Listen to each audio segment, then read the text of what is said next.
Night Scythes and Doom Scythes. Welcome, gentle listener. I am Baldermort, your faithful servant. And I wish to introduce you to the important factions, forces, and units of the Warhammer 40k universe. The grim darkness of the far future, where there is no time for peace. There is only time for war. Alas, please excuse me for putting out a rather simple video today. There's been a lot of kerfuffle in the community, and, if I am totally honest, I do not know if we'll be in existence in the very near future. So it has put me somewhat off my stride. But, as with all things, this is only a hobby. It is meant to relax you. So if you are able, try not to get too carried away. All I would ask is one simple request. 1. If you've ever bought a comic, miniature, paint or novel due to my or other YouTubers' efforts, then please do just put in the comments what it was. No commentary, no negativity, please. Just what I and other YouTubers have done to encourage you to purchase Warhammer products of any form. Forge World and Black Library inclusive, of course. And today, we are to take an intensely brief dive into the aerial war gear of the ancient Necrons. Of course, I can only be speaking of the Night and Doom Scythes. And so, for the moment, let us lean on existing wisdom. To quote, Night Scythes. The Night Scythe is a Necron's favoured tool of invasion, a variant of the Doom Scythe that forgoes some of the fighter's heaviest weaponry in favour of a troop transport capacity. This is not to say that the Night Scythe is in any way defenceless, quite the opposite. With its turret-mounted Tesla destructor and the nerve-shredding shriek of its engines, the Night Scythe is still a formidable fighter craft in its own right.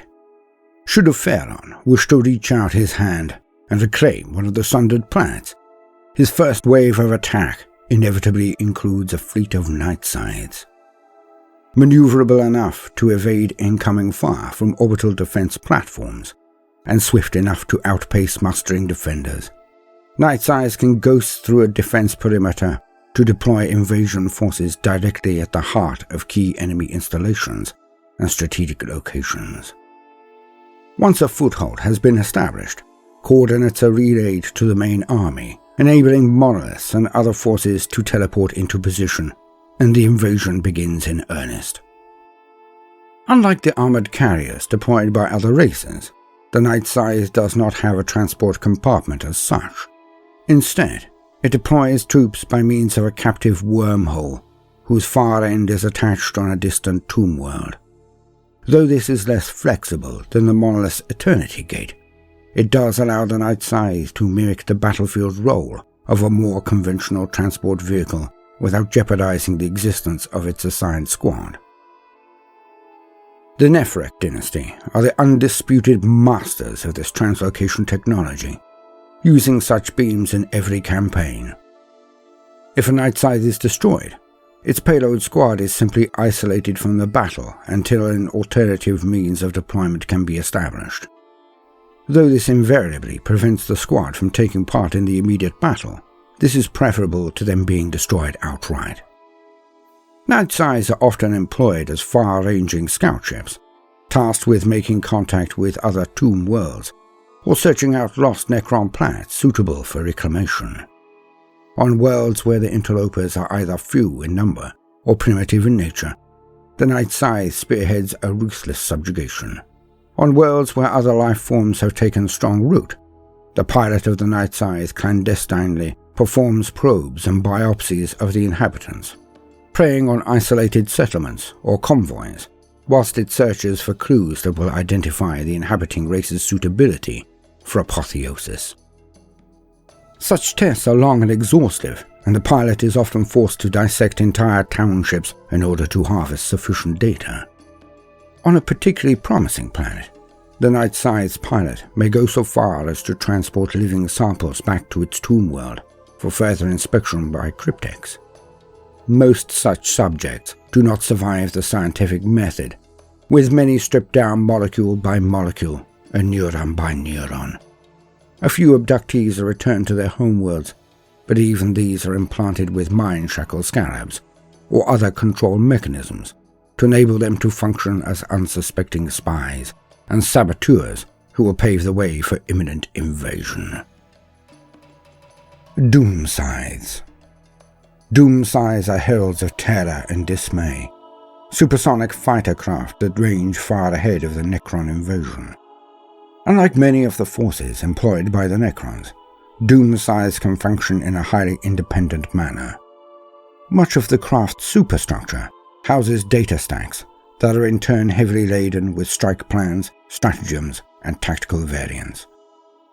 When faced with a situation outside of known parameters, the pilot can sift through and retrieve the correct response from this data stack. Thanks to the ruthless precision of his android brain, the pilot can stimulate billions of possible strategies in the span of a few nanoseconds. Doom Scythes are often deployed to sap the resolve of the enemy before the battle proper begins, for their presence induces an almost irrational terror in living creatures. The Doom Scythe's primary propulsion system is a scaled-up and augmented version of the dimensional repulsor drive employed on tomb blades. On those smaller craft, the whine of the drive is piercing and discomforting. On a Doom Scythe, the scale and amplitude of the sound is many hundreds of times greater. It resonates deep within the primitive core of living brains, playing havoc with memory, perception, and sanity. Victims collapse into catatonia, sump into slack-jawed vacuity, and suffer hallucinations of their dead comrades returning to worm-eaten life. Little wonder is it then that entire armies of battle-tested veterans have been known to throw down their weapons and flee at a Doom Scythe's onset, or else gouge out their own eyes in futile attempts to stem the images scratching at their senses. The distinctive crescent shape of this fighter craft has come to be associated with imminent catastrophe on 100 different worlds, for the terror it induces lingers within the mind, carried to the grave by those who have experienced it. Should the foe not yield a battle on the Doom Scythe's first pass, its pilot will then unleash the full fury of his craft's firepower. Tesla destructors explode into life, raking the battlefield with arcs of eldritch lightning, instantly incinerating any infantry not cowering in cover. Armored targets can perhaps weather this sizzling storm, but they cannot hope to stand against the fury of the Doom Scythe's main weapon, the aptly named and rightly feared Death Ray. There is seldom a warning before the Death Ray strikes, for any sound it makes is lost under the unearthly wailing of the Doom Scythe's engines. A particularly alert foe might recognize the nimbus of energy building up around the craft's focusing crystals, or the abrupt change in air pressure, but few recognize the significance quickly enough. The nimbus pulses one final time, and an irresistible beam of blinding white light bursts from the Doom Scythe's underside, vaporizing infantry and tanks alike, leaving only charred and rotted terrain in its wake. A single Doom Scythe can carve its way through an entire armored column, so long as its death ray remains operational, and a full squadron can reduce the spawning spires of a high city to fulminating slag in less than an hour. End quote. Now, no matter what you do today, do try to make some time for fun. Toodaloo.